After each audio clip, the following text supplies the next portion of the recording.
Namaste. Namaste. Thank you. I find this incredibly helpful. Oh, good. And especially on this point of what you think is what you become or what you think you are, right? Mm-hmm. And knowing that this character has been so identified with a snake that took away the sense of unconditional love or love at all. Yes. And I've been pondering so much about and exploring what is love and what is unconditional love, and seeing how far away that has been closed off, because there wasn't a belief in love anymore, and a total misunderstanding what that could be.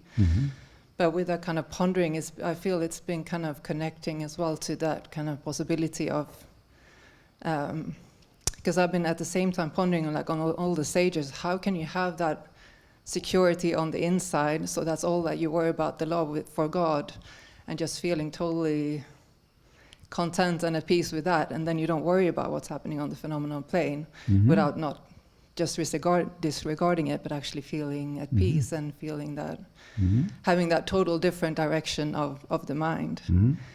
And I feel in this kind of exploring and coming alive and feeling that unconditional love might actually be possible, there's been this sensation, like I feel it now, and I've been feeling it a lot, like in the heart and like in the whole chest.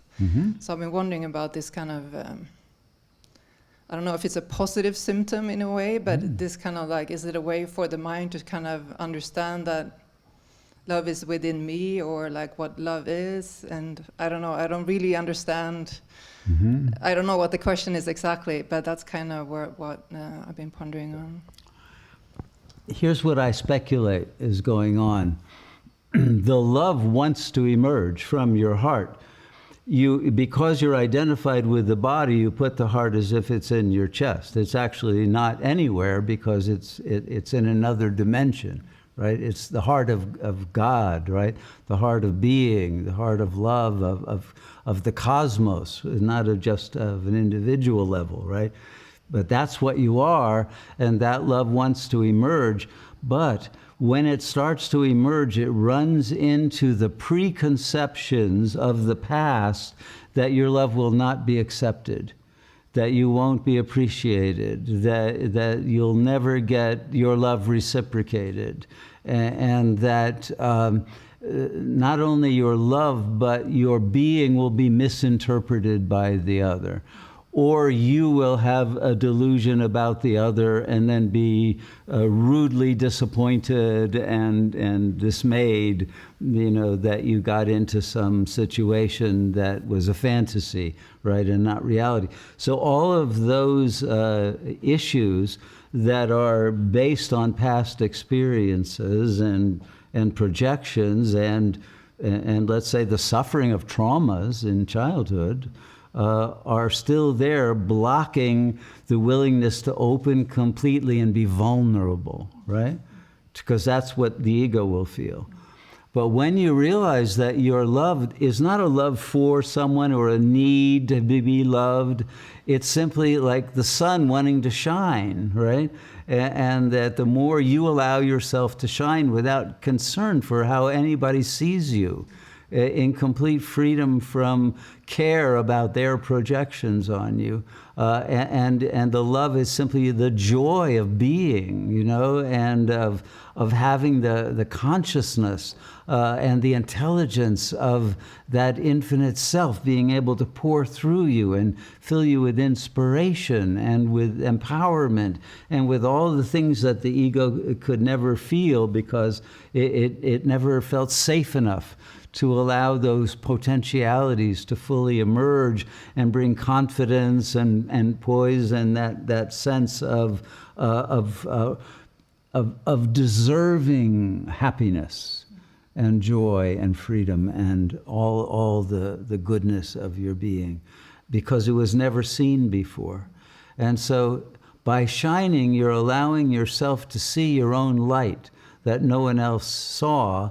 And when you allow that, the first thing will be a pang of sadness that no one ever saw it, right?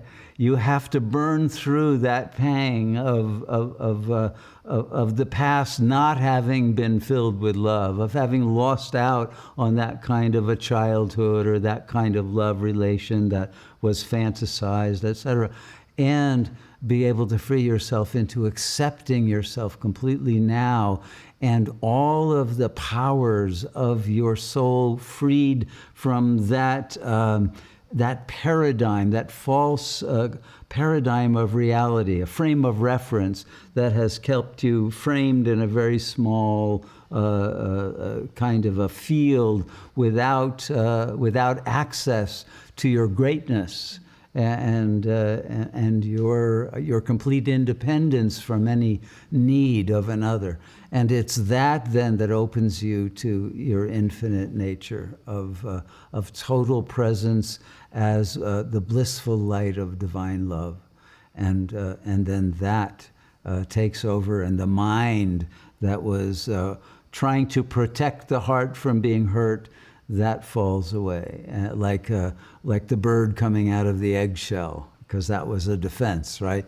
All the ego defenses are obsolete, they're not needed, and they fall away, and you fly into the light as the divine firebird.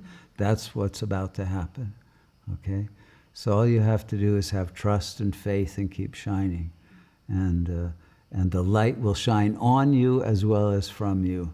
And there'll be a total sense that you are one with the whole, with the absolute consciousness, and never were separate.